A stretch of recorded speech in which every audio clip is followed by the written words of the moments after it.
Mi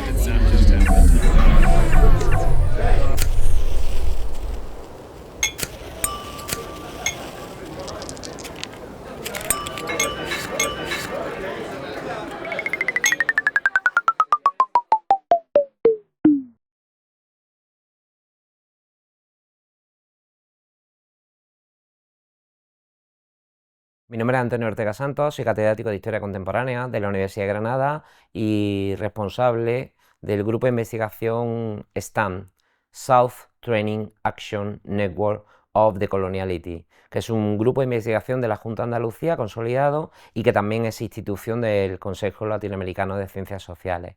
El campo en el que nos hemos movido, el grupo y yo personalmente en los últimos años, tiene que ver con un punto inicial de la historia agraria para luego caminar hacia la historia ambiental. Y dentro del campo de la historia ambiental, donde somos un poco referentes en el contexto español, ya que coordinamos la Red de Historia Ambiental Española en Granada, Rueda, hemos prestado atención a los conflictos ambientales, la gestión de los bienes comunes y digamos que las desigualdades socioambientales con una perspectiva muy amplia, ¿no? El grupo como tal, en el Consejo Latinoamericano colaboramos en diferentes grupos de trabajo, Epistemología del Sur, Ecología Política desde Villa Ayala y el grupo sobre metabolismo social e injusticia ambiental, y digamos que hemos desarrollado proyectos en casi todos los países de América Latina, empezando en el norte por México y acabando en el sur en Chile y Argentina.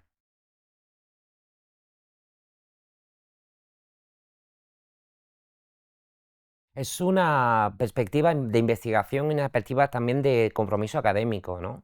Existe una larga trayectoria histórica, y cuando digo histórica también afecta a las instituciones en las que investigamos, donde los procesos de apropiación colonial se han marcado o han prestado atención a tres ejes centrales: los cuerpos, los saberes y los territorios. Ha habido una colonización, ponemos siempre el punto de inflexión en 1492, comillas, eso que se llama descubrimiento de América, ¿no? Donde a partir de ahí se inicia un proceso de colonización que ha sido trabajado mucho del campo de la historia social y la historia política, ¿no? La destrucción de los grupos indígenas, la apropiación de recursos naturales, plata, oro y no sé cuántas cosas más, ¿no? Pero bueno, nosotros en la perspectiva de colonial lo que aplicamos es atender a que existen elementos diferenciales, ¿no? Creo que no se han atendido suficientemente, ¿no? Cuerpos, saberes y territorios. En el tema de los territorios, evidentemente ha habido una forma de lo que un autor americano hace muchos años denominaba, Alfred Crosby, el imperialismo ecológico, ¿no? No solo imperialismo político, es imperialismo ecológico que tiene que ver con la extracción de plantas, los saberes asociados a las plantas, donde a los pueblos indígenas se les despojó de esos conocimientos de su territorio y fue transferido, ¿no?, al campo de la ciencia europea, ¿no?, de la ciencia tal y como la concebimos desde Europa dentro del proceso colonial, sobre todo a partir de la ilustración, ¿no?, del conocimiento ilustrado. Esos territorios han sufrido ese despojo que muchas veces hemos prestado atención a elementos puntuales, ya digo, especies, plantas, minerales, recursos energéticos, pero yo creo que nosotros planteamos que hay que ir un poco más allá. Esa apropiación colonial ha tenido que ver con el proceso, y voy al segundo de los elementos, de los saberes, ¿no? La ciencia eurocéntrica, nacida de la modernidad capitalista, ha implementado un proceso de extracción de los saberes de esos territorios, ¿no?, para asimilarlos, englobarlos, apropiarlos colonialmente, ¿no?, por parte del modelo científico eurocéntrico. Las universidades son una herramienta, han sido y son una herramienta de poder colonial, porque se impone un saber nacido de una matriz europea y se convierte en un valor global y universal, ¿no? Cuando uno va a dar clase a Colombia, a Venezuela, a Cuba, a Argentina o a Perú, descubre que los sistemas, los currículums de evaluación son a veces muy similares, ¿no? Hay poca diversidad y poca diversidad atendiendo a esos territorios, ¿no? Bueno, eso tiene que ver con una historia de un modelo colonial de producción del conocimiento de matriz eurocéntrica, donde la universidad ha sido una herramienta de esa violencia epistémica sobre esos territorios. Por tanto, territorios, por tanto, saberes y evidentemente cuerpos, ¿no? Siempre se presta atención a los cuerpos esclavizados, ¿no?, a la forma de esclavitud, ¿no?, como el gran eje, ¿no?, para explicar ese proceso de extracción de los cuerpos, ¿no?, por parte del modelo colonial, ¿no? Pero, pero para muchos de nosotros hay elementos que son teóricamente menos visibles o que han tenido menos atención a lo largo de la historia y que son igual de importantes, ¿no? Que tienen que ver con los cuerpos de mujeres, minorías subalternizadas por la modernidad capitalista, que han sido convertidos en no seres. Esos cuerpos, esas mujeres, esos hombres indígenas o esas mujeres indígenas han estado ubicados en la categoría de no seres. No tenían derechos, no eran reconocidos, ni siquiera existían oficialmente para los estados, ¿no? Por tanto, no solo está detrás de la violencia ejercida sobre los cuerpos la esclavitud, que lo está, sino también otras muchas formas de violencia ontológica por parte de los estados, que es convertir a una parte de la población, minoría subalternizada, convertirla en no seres, sujetos sin derecho, ubicados en la línea de la no existencia siquiera, ¿no? Bueno, eso, ¿qué nos lleva cuando planteamos una investigación decolonial? Justamente a hacer primero un ejercicio crítico potente sobre lo que es la matriz colonial de esta producción del conocimiento, el territorio, el saber y los cuerpos. O sea, no solo, como decimos siempre, hemos dicho, bueno, ha habido un imperialismo colonial por parte de las grandes potencias occidentales en muchos territorios del mundo, básicamente del sur global, evidentemente, no en Europa, en otros lugares, ¿no? Sino también entender que tenemos que producir el conocimiento de otra forma. No nos vale a los que estamos en el ámbito de la ciencia o del modelo universitario, académico, eurocéntrico, producir el conocimiento de la misma forma que lo ha venido produciendo la máquina colonial que ha sido la universidad eurocéntrica siempre, sino que producir conocimiento de otra forma. Hay que hacer ciencia participativa, hay que hacer investigación ciudadana, hay que tener otras prácticas en nuestro conocimiento, en la forma de producir el conocimiento junto con la sociedad y junto con los seres, que no reproduzca y alimente la matriz colonial de producción del conocimiento. Investigación colonial supone, por tanto, pensar en esos territorios como un lugar sujeto. A mí me gusta pensar el territorio como un sujeto de derecho, lugar sujeto que ha sido violentado ontológicamente, territorialmente, vitalmente por parte de los imperios, y a partir de ahí descubrir cómo en esos lugares grupos humanos de todo tipo y grupos no humanos, los animales, las plantas, se convierten en un nuevo espacio, en un nuevo sujeto de derechos que ya no puede estar marcado por los principios del Estado-nación colonial, sino por otras formas de producción de política y de conocimiento. Yo creo que eso es un reto importante, ¿no? Es cómo producimos el conocimiento, desde qué lógica, desde cuál es el resultado, cómo es la transferencia, cuál es nuestro rol como científicos, ¿no? Producir para alimentar qué, para alimentar, para suministrar qué input, ¿no? Cuando una compañía viene a ofrecerte un contrato, que no es mi caso, pero digo, cuando una compañía viene a ofrecerte un contrato para un asesoramiento, ¿cuál es el objetivo que hay detrás de eso? ¿No? ¿Qué práctica de extraer un conocimiento de un lugar vas a hacer tú para transmitirla en formato de conocimiento científico aplicado y desarrollado que luego va a apropiar una empresa? Eso ha existido siempre, se llama biopiratería, ¿no? La medicina, la ciencia médica ha funcionado de extraer plantas en un lugar del mundo con principios naturales, mediante procesos científicos, convertirlo en un medicamento por el que luego le pagamos a esa compañía una enorme cantidad de dinero, ¿no? De los retrovirales a cualquier otro tipo de medicina, ¿no?, que compramos. Bueno, yo creo que hay un primer elemento en lo de colonial que tiene que ver sobre cómo lo producimos. El segundo elemento es cómo lo compartimos. Lo que nosotros como científicos financiados con dinero público tenemos que hacer es que todo nuestro conocimiento esté compartido y al servicio de la ciudadanía, y no al servicio de las grandes empresas. Incluido en el concepto gran empresa, la universidad, que al final tiene su lógica de apropiación colonial del conocimiento. Es parte de ese entramado. Es muy difícil que tú en una universidad puedas hacer nada si no está guiado por la lógica de determinados grupos, Banco Santander, BBVA, CaixaBank, etcétera, que están dentro de la empresa como parte de ese pequeño gran monstruo que se retroalimenta a sí mismo, ¿no? Y luego el tercer elemento tiene que ver sobre qué definimos como aquello en lo que queremos trabajar. que seguramente debería estar al principio de mi reflexión y no al final. O sea, ¿cuáles son nuestras preocupaciones como ciudadanos a la hora de buscar resolver un problema? ¿Cuáles son nuestros problemas y cómo los queremos resolver? Y estoy hablando como ciudadano. Yo no soy yo soy un académico, evidentemente, soy un académico, me pagan por dar clase, por trabajar con mis estudiantes y por asesorarlos en todo lo que pueda. Pero es que soy ciudadano, tengo un compromiso. Y mi compromiso deriva también de mi proyecto científico. ¿Cómo resolver eso? Es complejo, ¿no? Lo decolonial pasa por jugar con todas esas cuestiones a la hora de entender, bueno, que nosotros tenemos un rol, una función, un protagonismo, que es un protagonismo más dentro de la producción de conocimiento, pero que tiene que producirse con mucha más gente.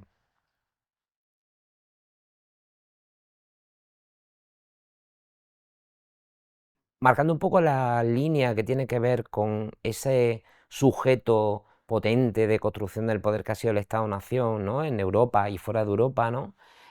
Muchos de los grupos humanos que han existido o que han vivido, tanto en territorios europeos como en otros lugares, han visto cómo de pronto su tierra, en los lugares donde ellos generaban una reproducción sociometabólica, ¿no? Extraían madera, leña, agua, plantas, etcétera. De pronto el Estado llega y sobre todo a partir del siglo XVIII establece un cambio de legislación donde lo que era comunal, colectivo, el Estado-nación de pronto lo convierte en privado.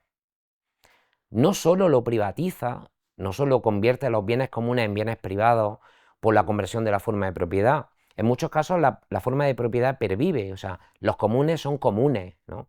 Estamos en Granada, a 60 kilómetros de Granada, en la zona de Baza, donde yo estuve trabajando mucho tiempo. En los años 80 surgió un fuerte movimiento vecinal, comunitario, liderado por mujeres, que es un tema sobre el que hay que hablar también, evidentemente, el papel de las mujeres en la lucha, en la resistencia en estos momentos. Y esas mujeres en los años 80 del siglo XX marchaban por las calles con una pancarta que decía: el comunal es de todos. Las tierras comunes existían, existen en esa memoria biocultural, en esa memoria colectiva de la gente, por más que los estados a lo largo de 200 años hayan generado leyes agrarias, forestales, ganaderas, que lo que buscaban era privatizar, si no la propiedad de los bienes comunes, sí privatizar la gestión, el manejo. El manejo se llevó, sobre todo en el caso de España y en el caso de América Latina, bastante parecido en la misma época, a privatizar el acceso donde mediante sistemas de subasta o de concesiones, en América Latina por un lado, pero también en España por otro, a partir de 1863, los bienes comunes eran sometidos a subasta pública. Y alguien, un industrial, alguien con poder económico, llegaba, obtenía el control de la subasta y lo que eran bienes comunes, que seguían siendo bienes comunes como tales por el Estado, la gestión de esos bienes era totalmente privada. Y las comunidades que podían acceder a los montes a recoger leña, pastos, plantas aromáticas, etcétera, de pronto veían cómo aparecía una frontera invisible por un lado, pero muy visible por otra, donde el Estado le decía: si vosotras entráis al monte público, al monte comunal a extraer recursos, estáis cometiendo un delito. Y de hecho la herramienta que nace para controlar el orden público, ese orden público creado por el Estado que supone privatizar los bienes comunes, la herramienta se llama Guardia Civil. El origen de la Guardia Civil es crear un cuerpo militar armado rural que mantuviera ese orden público, ese status quo, que es un status quo de privatizar los bienes comunes. Por tanto, todas las prácticas que las mujeres y los hombres, los niños, hacían en los comunes de extraer agua, leña, ganado, pasto para el ganado, etcétera, se pasa a ser un delito. El Estado lo convierte en un acto de delincuencia.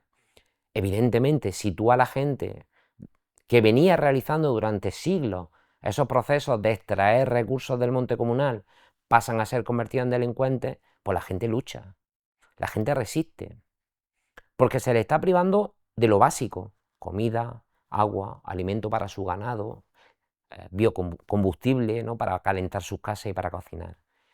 Se inicia a partir de ahí un ciclo de lucha de largo recorrido que nosotros identificábamos bueno, lo poníamos en relación con un autor norteamericano, Jane Scott, ¿no?, que habló en los años 70, trabajando sobre Birmania en ese momento, de las armas de los débiles, ¿no?, The Weapons of the Weak. Los débiles tenían armas, y esas armas, para resistir frente a la acción privatizadora, enajenadora de los estados, pues evidentemente no era una gran huelga general, ¿no?, que es propio del mundo obrero, industrial, urbano, sino otras formas de resistencia que la historiografía no ha visibilizado, no ha contado, no ha narrado, porque probablemente eran eso, armas de los débiles, eran narrativas de los débiles, y las historias siempre la han contado los ganadores, no los perdedores. Bueno, pues recuperar esas formas de lucha, que podía ser el incendio forestal como mecanismo de lucha, no el gran incendio, el pequeño robo, el pequeño hurto, el pequeño secuestro, o sea, herramientas que el Estado considera delitos, pero que son herramientas de los débiles para manifestar su rechazo, su oposición a un proceso de descomunalización. La modernidad capitalista supone imponer la propiedad privada como la única forma posible de acceso a los bienes, pero mientras que eso es un discurso hegemónico, en realidad los bienes comunes existían, existen y existirán, y de hecho tenemos que recomunalizar muchas de nuestras formas de vida de cara a tener un escenario de futuro, ¿no?, frente a cambio climático, crisis ecosocial, etc. Por tanto, el aprendizaje desde el presente es: las comunidades, los grupos humanos resistían, defendiendo sus territorios, defendiendo sus bienes comunes como una herramienta para asegurar su sustentabilidad colectiva. Y eso el Estado lo privatizó, lo enajenó, se los privó. Y ahí se inicia un largo ciclo de lucha que en América Latina identificamos de una forma, y que en el contexto español hemos identificado durante muchos años como una conflictividad socioambiental que pretendía defender un manejo campesino del territorio frente al manejo industrial, estatal, privatizado, que el Estado imponía con sus leyes. Los conflictos socioambientales, yo siempre se ve, bueno, el conflicto, hay una cierta visión por parte de la sociedad que patologiza el conflicto, ¿no? El conflicto es un acto violento, es un acto... Bueno, yo creo que el conflicto no es un acto violento en sí, evidentemente en tecnológica de violencia, de resistencia colectiva, ¿no? Pero el conflicto ha tenido a lo largo de la historia también es un mecanismo de espejo, ¿no? El conflicto lo que hace es visibilizar ante la sociedad que es negado, que es privatizado, ¿no?, que es, en definitiva, por parte de la sociedad condenado, ¿no?, y demonizado, ¿no? Pongo dos ejemplos, ¿vale? Pongo un ejemplo histórico. Estamos en Granada, a partir de 1860, por ejemplo, las leyes forestales establecían, como yo he contado, que no se podía entrar al monte a recoger leña, esparto, plantas aromáticas, porque eso estaba mediante un sistema público en poder de alguien, no de un industrial que venía de fuera que obtenía la subasta. En 1860, en Andalucía, las leyes penales establecían que las mujeres y los niños no eran sujetos de derecho penal, solo eran los hombres.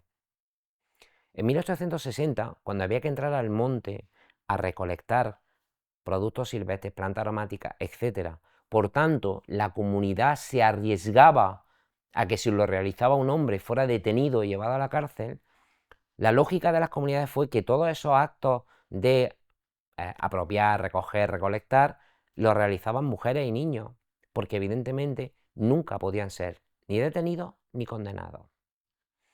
Era un ejercicio inteligente, evidentemente, de resistencia frente a la privatización de los bienes comunes.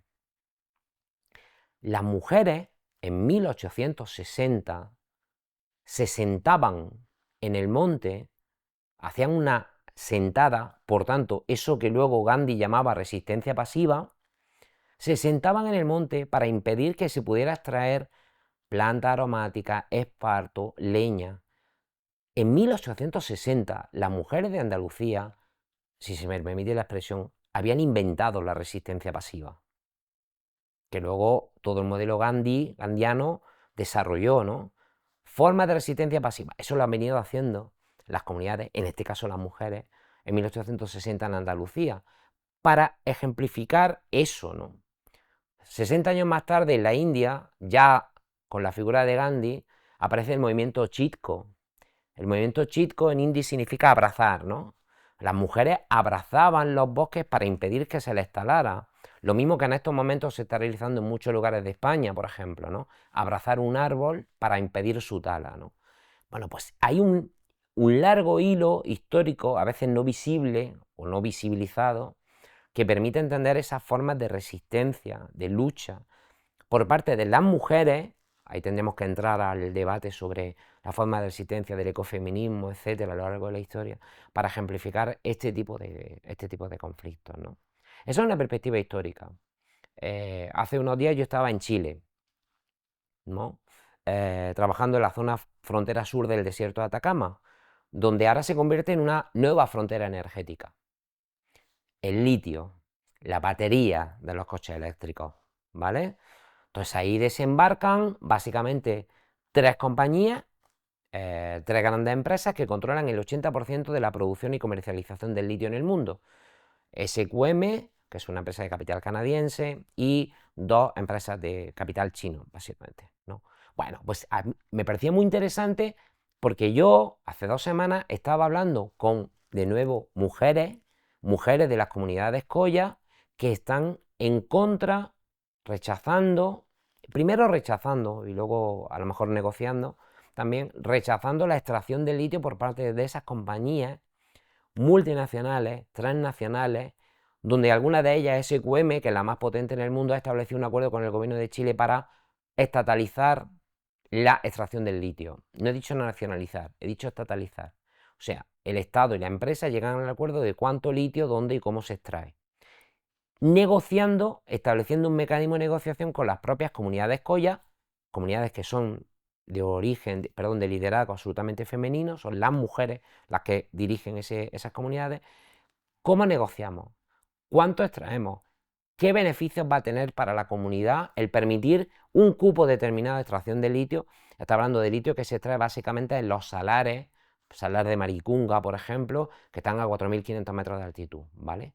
Bueno, las comunidades están resistiendo, pero también están negociando. De hecho, nuestro ejercicio el otro día era sentar juntos en la misma mesa a la minera, a las comunidades Colla, a las mujeres, a la academia y a los movimientos sociales. ¿Para qué? Para entender que hay un conflicto, una lucha, una resistencia, una oposición a la extracción de litio en esa zona, y hay que ver cómo se concilia sin que eso acabe siendo, evidentemente, un campo de batalla, ¿no? Un campo de lucha sin control, ¿no?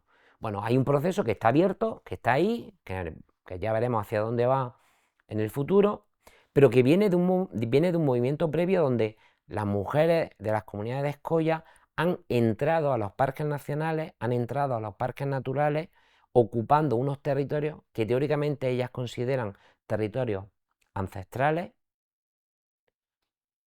territorios donde sus antepasados vivieron, y por tanto esos territorios para ellas son de ese matriz sagrado, ¿no? Los famosos bosques sagrados, ¿no? Los sacred groves, ¿no?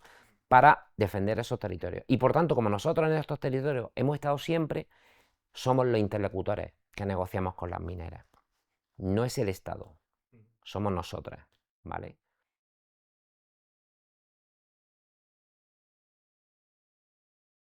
Yo creo que el capitalismo se ha convertido en una civilización de muerte.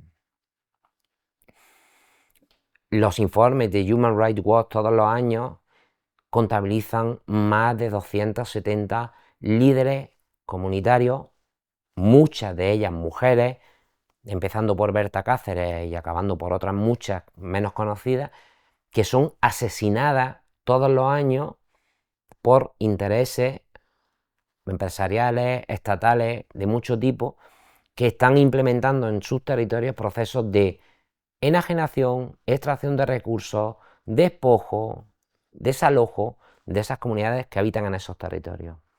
Hay 300 personas contabilizadas por Human Rights Watch que son asesinadas todos los años, que son lideresas o líderes en sus respectivas comunidades y territorios. Por tanto, la extracción de tierras, de recursos energéticos, de nuevas fronteras energéticas, incluso de renovables, todos esos procesos de extracción de recursos, ahora mismo al servicio del capitalismo, generan una civilización de muerte. La pregunta que nos hacíamos con Javier, o yo le comentaba, ¿no? O sea, es- yo desde mi posición de hombre blanco ya de los años, nacido en los años 70, pues voy aprendiendo también, ¿no? Y pues me he leído bastantes cosas sobre el ecofeminismo, los ecofeminismos, algunas autoras, y me preguntaba concretamente la compatibilidad de lo que se llamaríamos extractivismo, o sea, la minería, casi sea cual sea, ¿eh? O sea, bueno, y 1 metro de profundidad tal vez no, o 2, pero em, yo qué sé, el oro, bueno, el petróleo evidentemente, el carbón, ahora el litio, ¿qué compatibilidad hay si vamos a buscar lejos en esos significados, ¿no? Bueno, desde la producción de electricidad también sería, yo creo, uno de los tabús occidentales, me parece. Pero bueno, ¿cómo lo ves tú esto del extractivismo? ¿Hasta qué punto con una visión ecofeminista, si te apetece adentrarte en eso, cómo lo compatibilizaríamos? Yo creo que tenemos un problema inicial, muy básico probablemente, ¿no? Eh, que en muchas facultades de economía no se afronta. Hay facultades de economía por poner un sitio, tampoco en las de filosofía y letras donde yo doy clase, ni en otros muchos lugares. Y es que nos hemos olvidado de que somos seres biofísicos. A mí me enseñaron de pequeño en el colegio que los recursos son finitos. Pero es verdad que la ciencia económica, desarrollada a partir del siglo XIX dentro de esa matriz de la modernidad capitalista, donde los conocimientos científicos se convierten en herramientas útiles, necesariamente útiles para explicar la modernidad capitalista, hablaban de progreso, bienestar, desarrollo, palabras que para mí en estos momentos son un gravísimo problema para esta sociedad porque retrotraen a un imaginario de infinitud.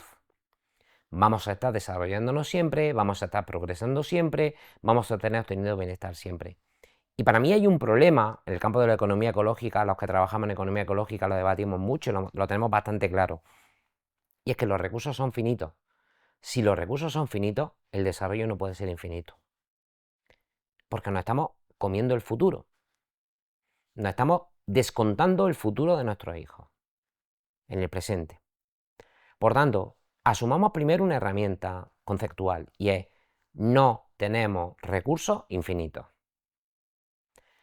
Con ese horizonte asumido, que es verdad que no se asume socialmente ni académicamente, ¿no? La gente que trabaja en economía ambiental siempre habla de la tasa de renovabilidad, siempre habla de muchas estrategias. Pero hay un problema que está vinculado a las leyes de la entropía, ¿no? Cuando hablamos de los recursos, la energía ni siquiera ni se destruye, solo se transforma. Siempre había una segunda ley de la entropía, una segunda ley de termodinámica que hablaba de aquello de que en todo proceso de producción siempre hay una pérdida neta de energía en forma de calor disipado. Cada vez que hacemos algo perdemos energía y esa energía ya no la podemos recuperar, ¿no? Por tanto, asumamos que estamos descontando el futuro. Decía un buen amigo hace muchos años que somos una generación de tiranos intergeneracionales, ¿no? ¿Por qué? Porque mis hijos ya no van a poder tener acceso a los recursos que yo estoy consumiendo en el presente, ¿vale? Y sobre todo, cuando se habla del famoso concepto de desarrollo sustentable del informe Brundtland de Naciones Unidas, ¿no? Asegurar las necesidades de las generaciones presentes, desarrollo sustentable, sin comprometer las necesidades de las generaciones futuras. Yo tengo un problema con esa definición, seguramente lo tiene más gente, no solo yo, y es que no sé cuáles son las necesidades de las generaciones presentes. ¿Cuáles son las necesidades de las generaciones presentes? ¿Las necesidades de un broker en Nueva York o las necesidades de una mujer campesina en Tanzania? ¿Cuáles son las necesidades de las generaciones presentes? Y eso dice el concepto de desarrollo sustentable. ¿Cómo las decidimos? ¿Quién las decide? Y luego las necesidades de las generaciones futuras. ¿Quién soy yo para decidir las necesidades de las generaciones futuras? Tendrán que ser ellos en su propio ejercicio de autonomía, de soberanía, quien decida en el futuro cómo quieren construir su futuro, ¿no?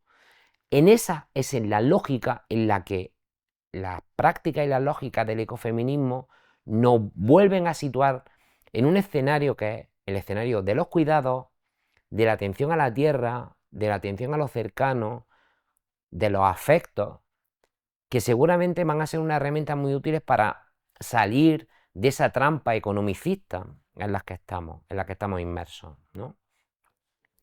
Producimos más, consumimos más, contaminamos más, y sin embargo tenemos que pensar en, a lo mejor, dejar de producir, dejar de consumir, dejar de contaminar, porque esta tierra solo es la que es, no hay más. Aunque algunos quieran convencernos de ir no vivir a Marte, esta es la que tenemos, y la estamos destruyendo. Y decía un viejo investigador de historia ambiental, O'Connor, hace muchos años, que el capitalismo tiene dos trampas. Una trampa social, una contradicción social, que es la lógica del salario. O sea, vemos cómo se acumula riqueza por parte de algunos, muy poco, y sin embargo el conjunto, el 80% de la población cada vez gana menos. Es una contradicción social. Y la segunda, decía O'Connor hace muchos años, que era la contradicción de los recursos, ¿no? O sea, el capitalismo solo puede crecer y expandirse a base de consumir y destruir la base física sobre la que produce, ¿no? Pues seguramente el capitalismo tiene esas dos grandes contradicciones, que no son contradicciones, que son trampas de las que ya no puede salir.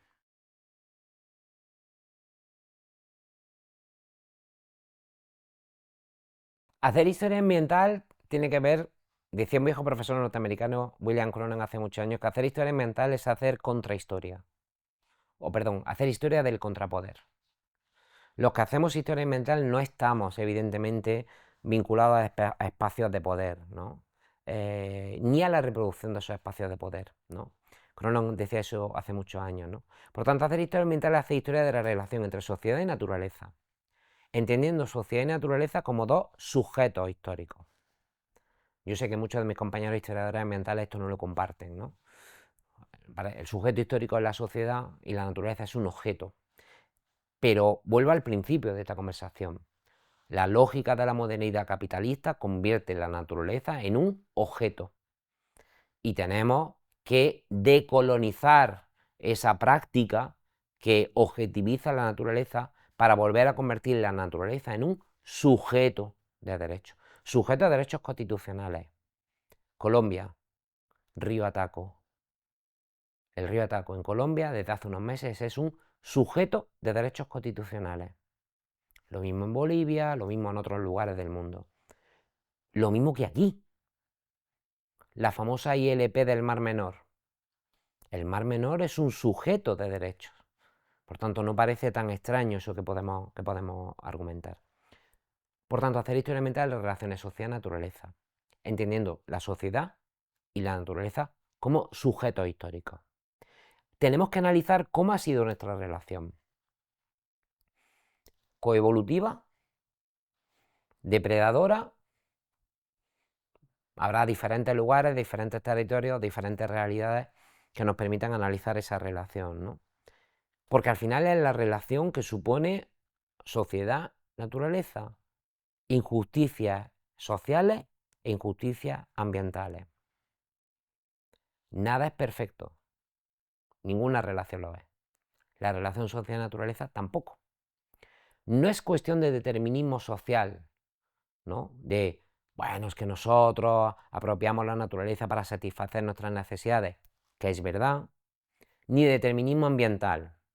Bueno, es que estamos en un contexto de cambio climático y por tanto nos llegan grandes problemas, grandes disturbios ambientales que hacen que la vida sobre la Tierra de las sociedades, ¿no? Huracanes, ciclones, corriente el niño, corriente la niña, etc. No, no. No es una cuestión dicotómica. Bien, mal, blanco, negro. No, porque eso es también la lógica de la modernidad capitalista y de la ilustración. El modelo cartesiano de conocimiento, bien, mal, bueno, malo, cuerpo, alma, ¿no? No. Hay muchas sociedades a lo largo de la historia que la relación con su territorio no ha sido dicotómica, ha sido mucho más compleja. Por tanto, tenemos que entender que hacer historia ambiental es comprender las relaciones que tenemos con nuestro entorno, asumiendo que nuestro entorno es eso, un sujeto de derecho. Cómo apropiamos, cómo consumimos, cómo mantenemos las formas de vida. Para eso supone, evidentemente, por lo menos para muchos de los que hacemos historia ambiental, romper con la perspectiva antropocéntrica. El ser humano no es el centro de la creación. Es una especie más. Seguramente para eso tenemos que volver a recuperar nuestra conciencia de especie. Somos una especie más, no somos la especie. Y por tanto, nuestras necesidades como especie son una más de las necesidades que tienen todas las especies que viven sobre la Tierra. Pero saquémonos de la parte alta de la pirámide. Despojémonos, más que nada para que lo hagamos nosotros, porque yo creo que ya la realidad nos está despojando de esa posición. ¿Vale? Por tanto, aprendamos de lo mal que lo hemos estado haciendo históricamente. Y aclaro, estoy hablando de modelo capitalista, pero podía hablar exactamente igual del modelo de eso que llamamos socialismo real. Porque la lógica entre el capitalismo y el socialismo llamado real, ¿no?, es la misma. Es extraer recursos y producir mucho. Un modelo capitalista lo hace fluir por el mercado, un modelo socialista lo hace fluir por el Estado, ¿no? Pero la lógica es la misma. O sea, la maldad intrínseca no está en el modelo capitalista, que sí, evidentemente, porque es mucho más hegemónico, mucho más potente, etcétera, pero que ha estado en la matriz de los dos modelos, ¿no?, de los dos universos ideológicos, ¿no?, capitalismo y socialismo real, ¿no? Ubiquemos nuestra atención a cómo tenemos que reorientar las relaciones entre nosotros como grupo humano y el resto de grupos humanos, no humanos, perdón, que hay sobre la Tierra. La naturaleza, las plantas, los animales, son otras de las especies con las que convivimos. A ver cómo entendemos esa relación.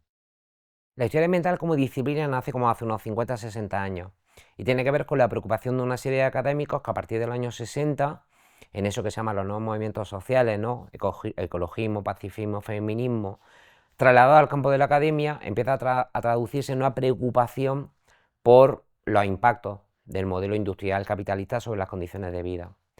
Esos científicos, académicos, que muchos de ellos vienen del campo de los movimientos sociales, pero que acaban en la academia plantean, bueno, tenemos que pensar esas relaciones sociedad-naturaleza. Y se inicia todo un recorrido de los últimos 30-40 años de investigación alrededor de ese tipo de temáticas, ¿no? Bueno, yo creo que tenemos ahí algunos retos muy complejos que realizar, ¿no? Porque, por ejemplo, en el contexto mundial hay tres grandes asociaciones científicas que trabajan sobre esto: la American Society for Environmental History, que es la norteamericana; la European Society for Environmental History, la europea; y una latinoamericana, la Sociedad Latinoamericana y Caribeña de Historia Ambiental, SOLCHA se llama, ¿no? Cada asociación es muy interesante porque se aproxima a realidades que son muy diferentes. Evidentemente, Estados Unidos, Canadá, Europa y América Latina son realidades muy diferentes, con recorrido histórico muy diferentes, pero es muy interesante cómo ves que hay preocupaciones o temas que atraviesan las tres asociaciones o los tres modelos científicos, que demuestran cómo el modelo científico es capaz de atenazar y coartar la producción de conocimiento, ¿no? Porque curiosamente las tres asociaciones hablan de el cambio del paisaje, las transformaciones históricas, los procesos de transformación forestal. Y yo, que estoy en las tres, y yo siempre le digo a mis amigos que se han olvidado de que hay gente.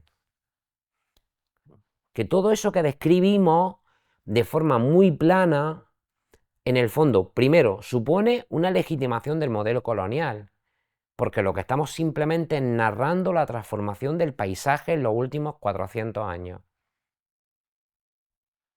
¿Y cuál es nuestra perspectiva crítica sobre eso, como científicos? Y segundo, ¿y la gente? Porque en todos esos paisajes vivía gente.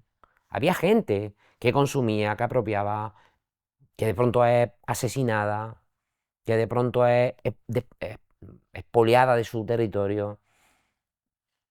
Hay veces que tengo la sensación, es verdad que en los últimos años se está haciendo, no una perspectiva una gran crítica, pero que ha costado mucho salir de la zona de confort académica, donde lo que describíamos desde la historia ambiental en los primeros 20 años del paradigma era cómo cambia el paisaje, con una perspectiva donde el paisaje parecía como una especie como de de teatro, ¿no? Donde lo que importaba era la imagen, ¿no? Pero no importaba lo que estaba ocurriendo ni detrás de en la tramoya ni en el escenario, ¿no? Yo creo que ese es un elemento importante que ha cambiado en los últimos años, que está cambiando cada vez más, donde tiene que ver con esa perspectiva de colonial, ¿no? Que está desarrollándose, ¿no? Donde, bueno, es que aquí lo que estamos es viendo el impacto, las consecuencias socioambientales que esos cambios del paisaje, ¿no? Han tenido sobre la vida de la gente. Porque ahí la gente ha sufrido. La gente ha sido asesinada, la gente ha sido desalojada, la gente ha sido expoliada, ¿no? Por un modelo capitalista que ha transformado los paisajes a gran escala, ¿no?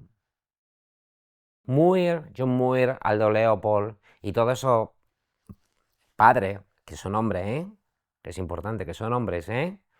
Padres de la ciencia forestal convencional norteamericana, muchos de ellos que venían de haberse formado previamente en Alemania, en un modelo científico forestal de astronomía científica alemana, pero que da igual ese origen porque lo que importa es lo que luego hacen en Estados Unidos, son los creadores de las imágenes del Parque Nacional, los parques naturales, Yellowstone, etcétera, ¿no? Es muy interesante por dos motivos. Uno, porque ese es un modelo neoliberal, capitalista neoliberal. Crea figuras para conservar el paisaje, ¿para qué y para quién? El parque natural supone conservar naturaleza desalojando a la gente que vive dentro. Es un modelo determinado de conservación, que evidentemente no casa bien con lo que ha sido la forma de vida de las sociedades con la naturaleza. Los bosques estaban habitados por gente, siempre.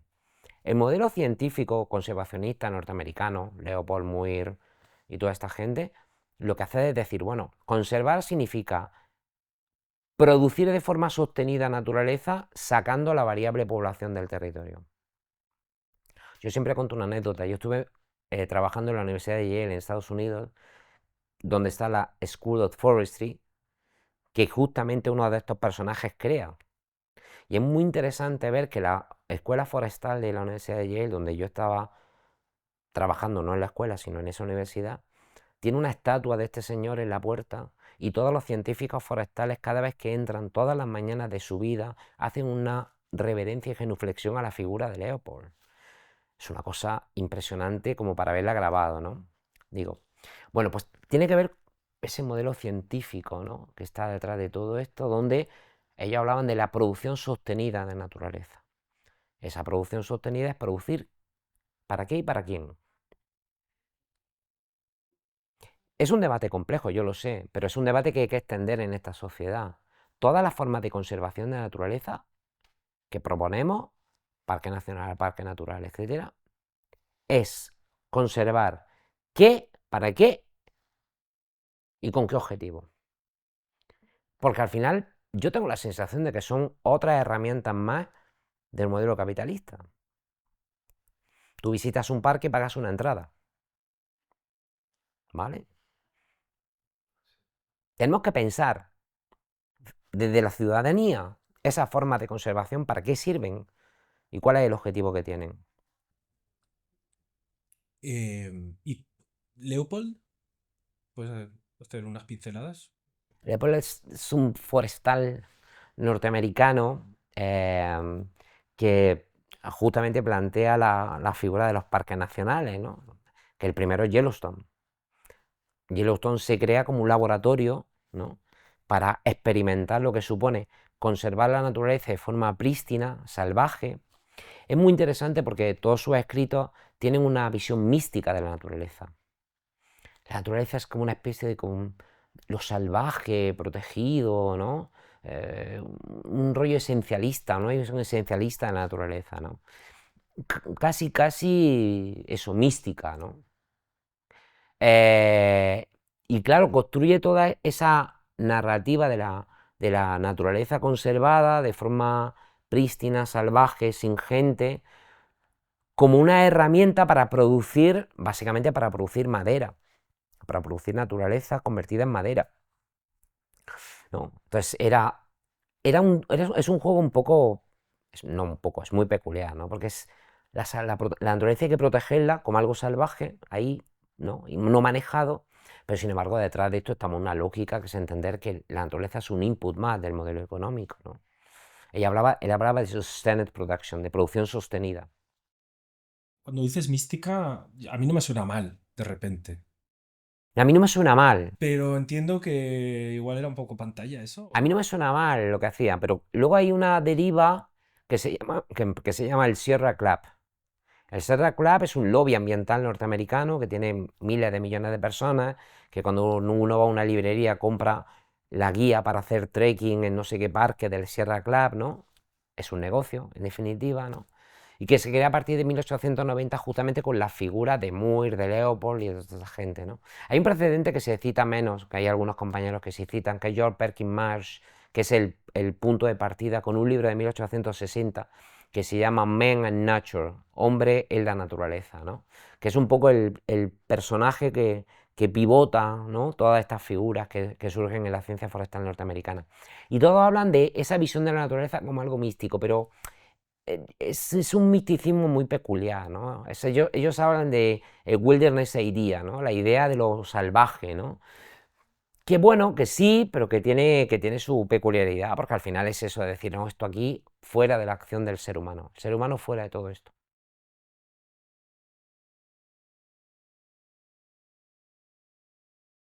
Estoy trabajando sobre un lugar que tiene una historia muy determinada vinculada con este país en los últimos años, que es un país que se llama Guinea Ecuatorial, ¿vale? Que Guinea Ecuatorial, recordemos que fue colonia española durante el franquismo, ¿vale? Cuando tú vas a los libros de historia, los libros que mis hijos han utilizado para estudiar, por tanto, los libros del sistema educativo español, Guinea no aparece. Aparece con suerte una línea en una pie de página, ¿vale? O sea, no hay una memoria incorporada a nuestro modelo educativo de nuestro pasado colonial, pues es colonial, ¿eh? Más reciente. ¿Cuándo se activa en España el debate sobre, hemos tenido una colonia que se llamaba Guinea Ecuatorial, de la que extraíamos cacao, madera de caoba? Hemos extraído muchísimo, y estoy hablando, extraíamos en los años 40, 50 y 60, ¿eh? No estoy hablando del siglo XVIII, ¿eh? Se activa cuando ocurre un fenómeno de masa en esta ciudad, en este país, que se llama una novela, Palmeras en la nieve, que gana el premio Planeta y del que se hace una película.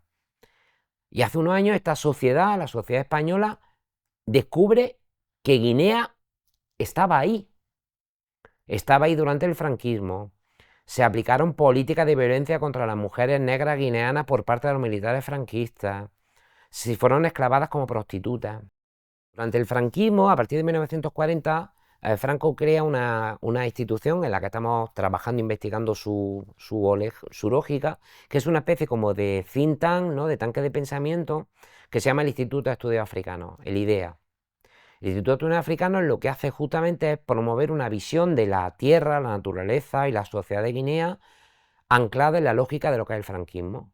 O sea, es una colonia donde nosotros vamos a ir a generar un nuevo proceso de civilización católica. Las mujeres habitantes de Guinea negros tienen que ser recivilizados, recatolizados, ¿vale? Entonces, el IDEA, que se crea a partir de 1943, me parece, quiero recordar, es eso, es una herramienta para construir todo un pensamiento racista, xenófobo, violento, ultracatólico, donde el franquismo pretende recuperar ese pasado imperial que no tenía, ¿no? ¿Y dónde lo podía recuperar? Pues en el único lugar donde tiene una colonia, en 1940, que era Guinea Ecuatorial. Bueno, pues ese lugar es expropiado, saqueado de recursos durante 40 años, ¿no? Con muchas dificultades, porque es verdad que el régimen franquista tampoco entendía mucho de cómo manejar ese lugar, porque ya había pasado en el siglo XIX y XX, donde era una colonia olvidada, ¿no? Porque el pasado imperial español estaba en América, en Filipinas, en Cuba y en otros lugares, y parece que la memoria africana colonial de España no la ha trabajado nunca. Y entonces se genera todo un mecanismo muy interesante, que tiene que ver con civilizar, establecer un control católico sobre esa población para convertirla al catolicismo y convertir ese lugar en una especie como de nuevo gran imperio católico español, ¿no? La idea de cruzada, la idea de raza católica dominante, blanca, todo eso el franquismo lo implementa en ese territorio, de la mano también de la Iglesia Católica, evidentemente, que es parte central de ese proceso de cultura, de culturación, ¿no? De educación. Es muy interesante, por ejemplo, y la propia novela de Luke Gavas, Palmera de la Nieve, y la película recuperan la imagen de las mujeres, las prostitutas, que son convertidas en consumo por parte de los militares franquistas, ¿no? Que consumen prostitución sin ningún tipo de control, ¿no? Bueno, evidentemente con violencia, con asesinato y con todo tipo de violencia sobre los cuerpos de las mujeres, las meninas, ¿no? Las famosas meninas, que el nombre con el que se describe a las mujeres negras prostituidas dentro del sistema, ¿no? A mí me parece muy interesante porque cuando hablamos en España de memoria, nos olvidamos de esa memoria. Tenemos una memoria determinada. Es una memoria que no estoy diciendo nada en contra, que es una memoria muy importante, la memoria de las fosas, la memoria de la guerra civilista, de la guerra civil, ¿no? De todo ese pasado necesario de justicia, del recuerdo, ¿no? Que tiene que ver con esa violencia que el régimen franquista hizo. Pero sin embargo es curioso que en ese ejercicio de memoria este país no tenga memoria de Guinea, donde también durante el franquismo también hubo violencia. ¿Cómo hemos construido las memorias en este país? Muy interesante, pero yo trabajo también en Portugal, ¿no? Y es muy curioso ver cómo las dictaduras del sur de Europa, Portugal, España, Grecia, ¿no? Cuando salen de la dictadura y llegan a un modelo democrático, que llegan en modelos en tiempos más o menos iguales en los países del Mediterráneo Sur, hacen ejercicios muy curiosos de construcción de la memoria que recuerdan algunas cosas y no recuerdan otras. O sea, no se pone el foco en esa memoria colonial africana. Parece, uno tuviera la sensación de que africano, negro, ¿no? Es más subalterno que nunca en el ejercicio de recuperación de la memoria. No es una memoria blanca europea, es una memoria negra africana, ¿no? Eso en los libros de texto de mi hijo no aparece. Y en los libros de texto de los niños en este país no aparecen. Ese territorio es un territorio totalmente desconocido. Bueno, estamos poco a poco trabajando, ¿no? Pero, ¿qué ocurrió ahí? Durante el franquismo, la superación de la autarquía, ¿no? Del modelo autárquico que necesitaba recursos, viene de que muchos de los recursos vienen de Guinea, o bueno, una parte de los recursos vienen de Guinea. No tenemos tampoco información de cuánto. Muchos de los archivos están cerrados. No podemos acceder como investigadores a esa información. Perdón. ¿Dónde están cerrados los archivos? Muchos de los archivos en estos momentos no se puede acceder porque están en Guinea Ecuatorial y el régimen guineano no quiere. Y muchos de los archivos, de los fondos de archivos de Guinea, no están suficientemente bien catalogados en España, con lo cual es muy complejo acceder a ellos. No es un trabajo fácil, no cerrado, digo, no es trabajo fácil. Que yo creo que el trabajo viene también por eso, porque se ha trabajado una memoria y esta no estaba en el centro del foco. Tú fíjate que nosotros tenemos una edad donde eso no lo recordamos, pero seguramente si hablamos con nuestros padres o con nuestros abuelos lo recordarían, porque esa memoria de Guinea estaba en la memoria de nuestros padres, construida por el franquismo desde un discurso racial católico, pero estaba porque cada vez que iban al cine había una cosa que se llamaba nodo. Y Franco envió a documentalistas, Hernández San Juan, a documentalistas a Guinea a grabar material audiovisual que se proyectaba en el nodo. Un material audiovisual que es muy interesante. Hay, el trabajo del documentalista es brutal, ¿no? Evidentemente, porque incluso se recreaban, de forma ficticia, evidentemente, procesiones con la Virgen procesionando por la selva, para demostrar que los negros, que la población negra estaba abrazando el catolicismo gracias a la influencia benéfica del franquismo. Y tú tienes esos materiales documentales que se pueden acceder a ellos, donde ves a comillas, población negra procesionando una virgen por la selva. Claro, si tú miras con un poco de atención descubrirás que los que están procesionando a la virgen no son negros, son miembros de la Guardia Civil con la cara pintada, ¿vale?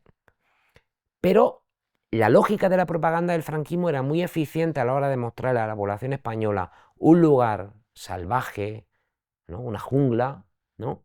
Donde el discurso del franquismo, esto es parte de la historia ambiental que estábamos hablando antes, el franquismo ejecutó todo un programa de reconversión del imaginario que la gente tenía de ese lugar para convencerlos de que había una nueva cruzada imperial y era construir un imperio en África.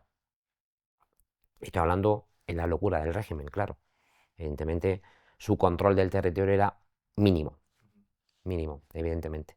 Era un control violento, un control, la Guardia Civil, el ejército, etcétera, pero existen muchos casos, por ejemplo, que el franquismo tuvo que afrontar, hay casos donde los militares españoles enviados a Guinea se enamoraron de una chica guineana. Y esos militares fueron rápidamente sacados de Guinea, devueltos a España, condenados y por supuesto obligados a vivir con su mujer española de buena familia con la que estaba casado aquí. Pero ubicado en Guinea cometió el error de enamorarse de una mujer negra guineana. Hay historias muy interesantes, hay mucha literatura sobre eso, muy, muy interesante. Porque la memoria de este país se construye también con la literatura, ¿eh? No solo con la historia. Y hace tan poco tiempo de todo esto, ¿no? Parece mentira. Esto que explicabas de estas reconstrucciones ficticias de la Virgen hace Sí, sí, ahí 70 años que son, ¿no? ahí el material documental es impresionante, ¿no? Por ejemplo, Franco estableció todo un proyecto, el IDEA lo hizo, de medir a los niños y a las niñas en Guinea Ecuatorial para demostrar la inferioridad de la raza negra. Estamos hablando de esas imágenes que para nosotros son brutales de otros modelos, de otros regímenes. Franco, el régimen franquista, fotografiaba a los niños y a las niños y a las niñas, perdón, negras desnudas, los medía el tamaño del cráneo, para demostrar que eran inferiores a los blancos y que por tanto había que hacer un ejercicio de civilización de esos seres inferiores. Esto estoy hablando de 1958. Es un olvido muy deliberado, que tiene que ver, en mi opinión, con, primero, que no es una historia cómoda, no es una historia de éxito. No hay una gran construcción de la narrativa colonial de esos territorios, ¿no? No está el oro del Potosí, no hay eso que vender, ¿no? Y segundo, tiene que ver evidentemente con que muchas de las élites políticas y económicas de este país estaban inmersas en ese proceso y fueron conniventes de que el proceso de independencia de Guinea les beneficiaba a ellos económicamente para intereses muy propios que nunca confesaré y menos con una cámara delante, ¿vale? Porque hay ejercicios de rastreo, ¿no? Donde tú descubres que insignes miembros del franquismo estaban estableciendo comercio de extracción, por ejemplo, de arena y de madera en Guinea Ecuatorial, lo mismo que lo estaban haciendo en ese momento en las dunas de Cabo de Gata, aquí en Almería, para la construcción de los primeros invernaderos. Había un ejercicio de necesaria amnesia.